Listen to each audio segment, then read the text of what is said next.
country. Well, we're well behind schedule, so I want to move to our next segment. We move into our next segment talking about America's direction, and let's start by talking about race. The share of Americans who say race relations are bad in this country is the highest it's been in decades, much of it amplified by shootings of African Americans by police, as we've seen recently in Charlotte and Tulsa. Race has been a big issue in this campaign, and one of you is going to have to bridge a very wide and bitter gap. So how do you heal the divide? Secretary Clinton, you get 2 minutes on this. Well, you're right. Race remains a significant challenge in our country. Unfortunately, race still determines too much, often determines where people live, determines what kind of education in their public schools they can get, and yes, it determines how they're treated in the criminal justice system. We've just seen those two tragic examples in both Tulsa and Charlotte. And we've got to do several things at the same time. We have to restore trust between communities and the police. We have to work to make sure that our police are using the best training, the best techniques, that they're well prepared to use force only when necessary. Everyone should be respected by the law, and everyone should respect the law. Right now, that's not the case in a lot of our neighborhoods. So I have, ever since the first day of my campaign, called for criminal justice reform. I've laid out a platform that I think would begin to remedy some of the problems we have in the criminal justice system. But we also have to recognize, in addition to the challenges that we face with policing, there are so many good, brave police officers who equally want reform. So we have to bring communities together in order to begin working on that as a mutual goal. And we've got to get guns out of the hands of people who should not have them. The gun epidemic is the leading cause of death of young African American men, more than the next 9 causes put together. So we have to do two things, as I said. We have to restore trust. We have to work with the police. We have to make sure they respect the communities and the communities respect them. And we have to tackle the plague of gun violence, which is a big contributor to a lot of the problems that we're seeing today. All right, Mr. Trump, you have 2 minutes. How do you heal the divide? Well, first of all, Secretary Clinton doesn't want to use a couple of words, and that's law and order. And we need law and order. If we don't have it, we're not going to have a country. And when I look at what's going on in Charlotte, a city I love, a city where I have investments, when I look at what's going on throughout various parts of our country, whether it's, I can just keep naming them all day long. We need law and order in our country. And I just got today, as you know, the endorsement of the Fraternal Order of Police. We just came in. We have endorsements from, I think, almost every police group, a large percentage of them in the United States. We have a situation where we have our inner cities, African Americans, Hispanics, are living in hell because it's so dangerous. You walk down the street, you get shot. In Chicago, they've had thousands of shootings, thousands, since January 1st. Thousands of shootings. And I'm saying, where is this? Is this a war-torn country? What are we doing? And we have to stop the violence. We have to bring back law and order. In a place like Chicago, where thousands of people have been killed, thousands over the last number of years. In fact, almost 4,000 have been killed since Barack Obama became president. Almost 4,000 people in Chicago have been killed. We have to bring back law and order. Now, whether or not in a place like Chicago you do stop and frisk, which worked very well, Mayor Giuliani is here, it worked very well in New York. It brought the crime rate way down. But you take the gun away from criminals that shouldn't be having it. We have gangs roaming the street, and in many cases they're illegally here, illegal immigrants, and they have guns, and they shoot people. And we have to be very strong, and we have to be very vigilant. We have to know what we're doing. Right now, our police, in many cases, are afraid to do anything. We have to protect our inner cities because African-American communities are being decimated by crime. Your 2 minutes has expired, but I do want to follow up. Stop and frisk was ruled unconstitutional in New York because it largely singled out black and Hispanic young men. No, you're wrong. It went before a judge who was a very against police judge. It was taken away from her, and our mayor, our new mayor, refused to go forward with the case. They would have won an appeal. If you look at it throughout the country, there are many places where the argument is that it's a form of racial profiling. No, the argument is that we have to take the guns away from these people that have them and that are bad people that shouldn't have them. These are felons. These are people that are bad people that shouldn't be. When you have 3,000 shootings in Chicago from January 1st, when you have 4,000 people killed in Chicago by guns from the beginning of the presidency of Barack Obama, his hometown, you have to have stop and frisk. You need more police. You need a better community relation. You don't have good community relations in Chicago. It's terrible. I have property there. It's terrible what's going on in Chicago. But when you look, and Chicago's not the only. You go to Ferguson, you go to so many different places. You need better relationships. I agree with Secretary Clinton on this. You need better relationships between the communities and the police, because in some cases it's not good. But you look at Dallas, where the relationships were really studied. The relationships were really a beautiful thing. And then 5 police officers were killed one night very violently. So there's some bad things going on, some really bad things. But we need, Lester, we need law and order. And we need law and order in the inner cities, because the people that are most affected by what's happening are African American and Hispanic people. And it's very unfair to them what our politicians are allowing to happen. Secretary Clinton. Well, I've heard Donald say this at his rallies, and it's really unfortunate that he paints such a dire, negative picture of black communities in our country. Ugh. You know, the vibrancy of the black church, the black businesses that employ so many people, the opportunities that so many families are working to provide for their kids. There's a lot that we should be proud of and we should be supporting and lifting up. But we do always have to make sure we keep people safe. There are the right ways of doing it, and then there are ways that are ineffective. Stop and frisk was found to be unconstitutional, and in part because it was ineffective. It did not do what it needed to do. Now, I believe in community policing, and in fact, violent crime is 1/2 of what it was in 1991. Property crime is down 40%. We just don't want to see it creep back up. We've had 25 years of very good cooperation, but there were some problems, some unintended consequences. Too many young African American and Latino men ended up in jail for nonviolent offenses, and it's just a fact that if you're a young African American man and you do the same thing as a young white man, you are more likely to be arrested, charged, convicted, and incarcerated. So we've got to address the systemic racism in our criminal justice system. We cannot just say law and order. We have to say we have to come forward with a plan that is going to divert people from the criminal justice system, deal with mandatory minimum sentences, which have put too many people away for too long for doing too little. We need to have more second chance programs. I'm glad that we're ending private prisons in the federal system. I want to see them ended in the state system. You shouldn't have a profit motivation to fill prison cells with young Americans. So there are some positive ways we can work on this.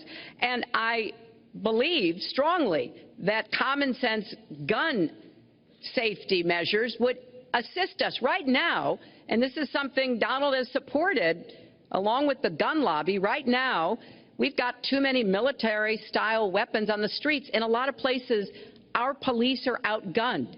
We need comprehensive background checks, and we need to keep guns out of the hands of those who will do harm, and we finally need to pass a prohibition on anyone who's on the terrorist watch list from being able to buy a gun in our country. If you're too dangerous to fly, you are too dangerous to buy a gun. So there are things we can do, and we ought to do it in a bipartisan way. Secretary Clinton, last week you said we've got to do everything possible to improve policing, to go right at implicit bias. Do you believe that police are implicitly biased against black people? Lester, I think implicit bias is a problem for everyone, not just police. I think, unfortunately, too many of us in our great country jump to conclusions about each other.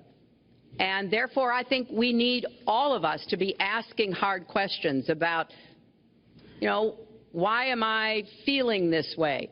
But when it comes to policing, since it can have literally fatal consequences, I have said in my first budget we would put money into that budget to help us deal with implicit bias by retraining a lot of our police officers. I've met with a group of very distinguished, experienced police chiefs a few weeks ago.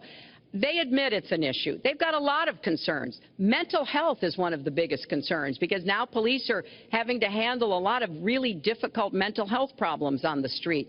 They want support. They want more training. They want more assistance. And I think the federal government could be in a position where we would offer and provide that. I'd like to respond. Please. First of all, I agree, and a lot of people, even within my own party, want to give certain rights to people on watch lists and no-fly lists. I agree with you. When a person is on a watch list or a no-fly list, and I have the endorsement of the NRA, which I'm very proud of. These are very, very good people, and they're protecting the Second Amendment. But I think we have to look very strongly at no-fly lists and watch lists. And when people are on there, even if they shouldn't be on there, we'll help them. We'll help them legally. We'll help them get off. But I tend to agree with that quite strongly. I do want to bring up the fact that you were the one that brought up the word super predator about young black youth. And that's a term that I think was it's been horribly met, as you know. I think you've apologized for it. But I think it was a terrible thing to say. And when it comes to stop and frisk, you're talking about taking guns away. Well, I'm talking about taking guns away from gangs and people that use them. And I really don't think you disagree with me on this, if you want to know the truth. I think maybe there's a political reason why you can't say it, but I really don't believe. In New York City, stop and frisk, we had 2,200 murders, and stop and frisk brought it down to 500 murders. 500 murders is a lot of murders. Hard to believe. 500 is like supposed to be good. But we went from 2,200 to 500, and it was continued on by Mayor Bloomberg, and it was terminated by current mayor. But stop and frisk had a tremendous impact on the safety of New York City, tremendous beyond belief. So when you say it has no impact, it really did. It had a very, very big impact. Well, it's also fair to say, if we're going to talk about mayors, that under the current mayor, crime has continued to drop, including murders. So there you're is... wrong. You're wrong. No, I'm not. Murders are up. All right, you check. New York has done an excellent job, and I give credit. I give credit across the board, going back to mayors, to police chiefs, because it has worked, and other communities need to come together to do what will work as well. Look, one murder is too many. But it is important that we learn about what has been effective and not go to things that sound good that really did not have the kind of impact that we would want. Who disagrees with keeping neighborhoods safe? But let's also add, no one should disagree about respecting the rights of young men who live in those neighborhoods. And so we need to do a better job of working again with the communities, faith communities, business communities, as well as the police, to try to deal with this problem. This conversation is about race, and so, Mr. Trump, I have to ask you. But I'd like to just respond, if I might. Please, 20 seconds. I'd just like to respond. Please respond, then I've got to follow up. Look, the African-American community has been let down by our politicians. They talk good around election time, like right now, and after the election, they said, see you later, I'll see you in 4 years. The African-American community, look, the community within the inner cities has been so badly treated.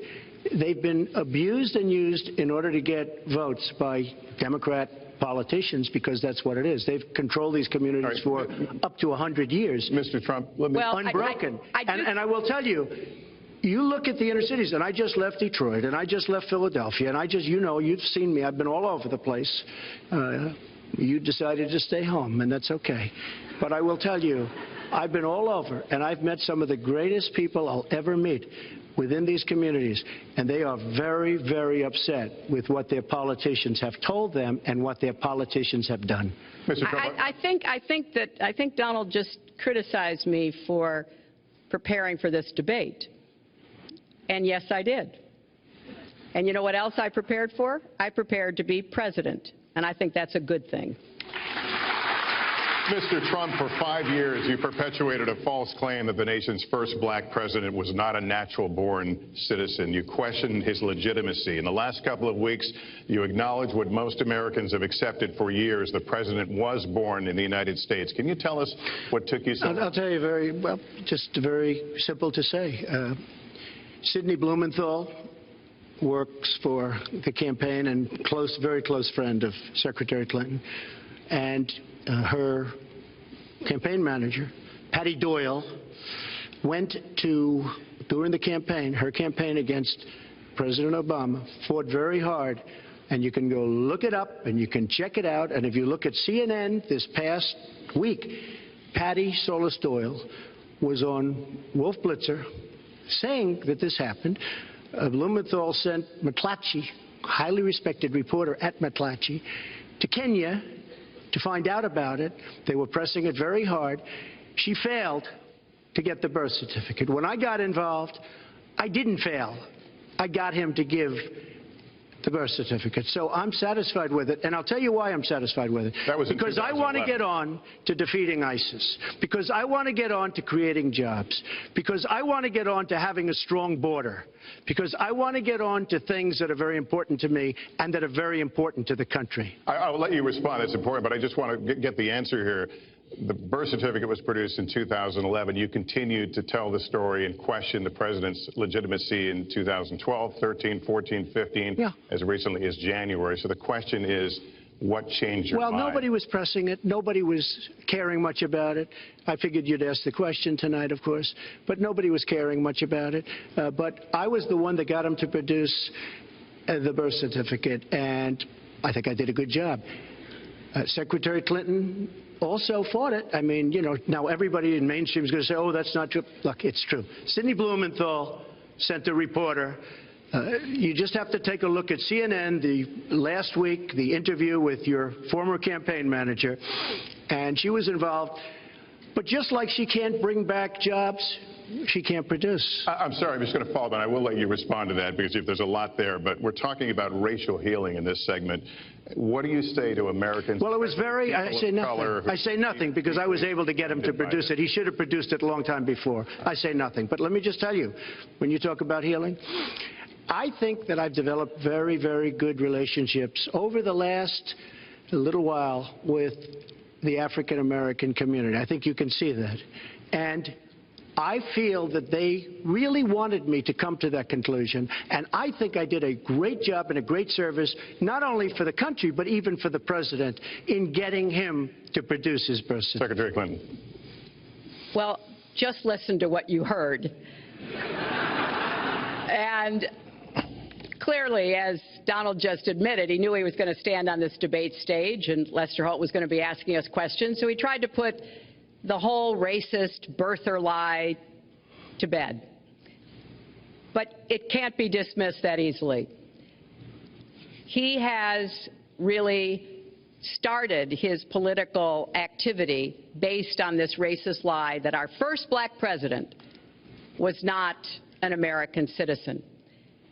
There was absolutely no evidence for it, but he persisted. He persisted year after year because some of his supporters, people that he was trying to bring into his fold, apparently believed it or wanted to believe it.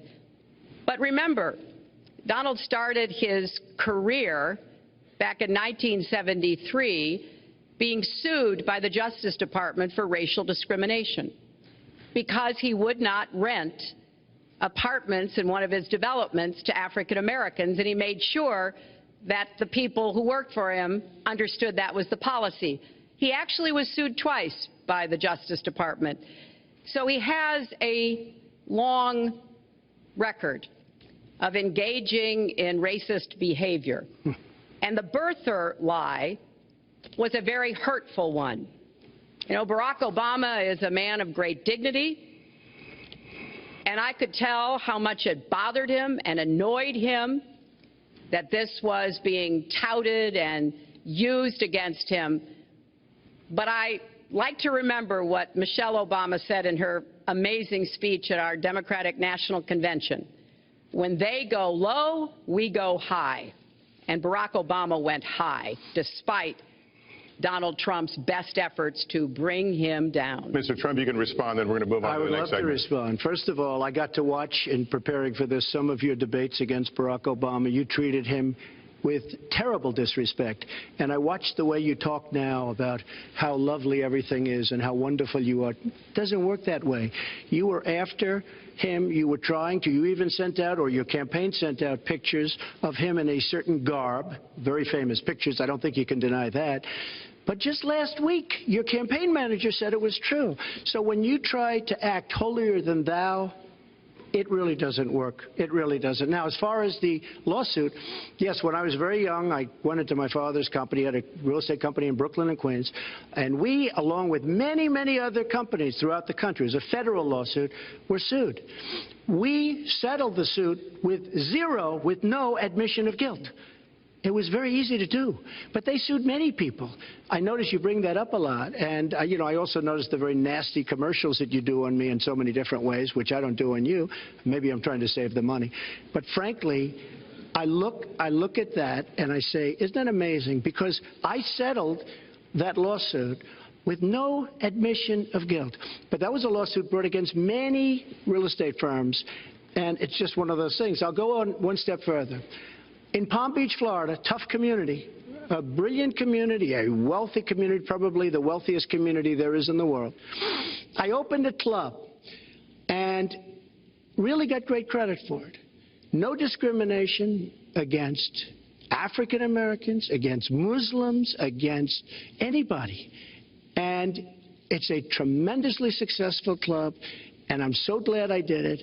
And I have been given great credit for what I did, and I'm very, very proud of it. And that's the way I feel. That is the true way I feel.